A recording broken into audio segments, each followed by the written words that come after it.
Una giornata senza di noi è il nome della manifestazione che si è svolta in varie parti d'Europa ed ha avuto come protagonisti gli extracomunitari.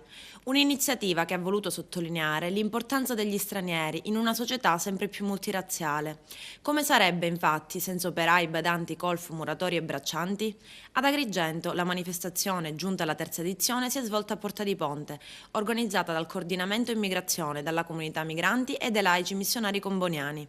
L'intento è stato quello di portare l'attenzione dell'opinione pubblica e delle istituzioni sulla condizione in cui vivono gli extracomunitari, per dire no al razzismo e allo sfruttamento degli stranieri e perché siano riconosciuti i diritti umani di tutti.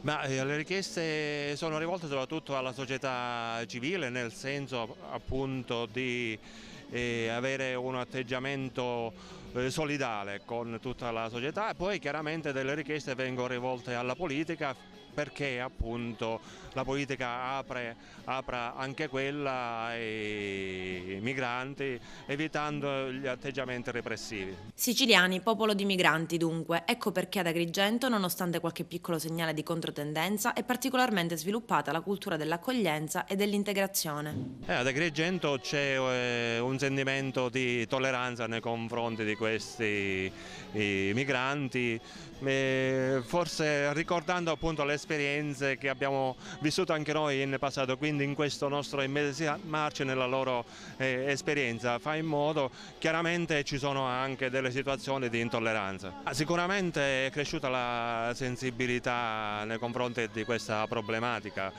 E chiaramente il lavoro da fare ancora è tanto, soprattutto nel cambiare una mentalità, perché ancora c'è molta diffidenza o razzismo in alcuni casi. Da quanto tempo siete qui ad Agrigento? Sono in italiano da 6 mesi e in abito di comunità Giovane Agrigento.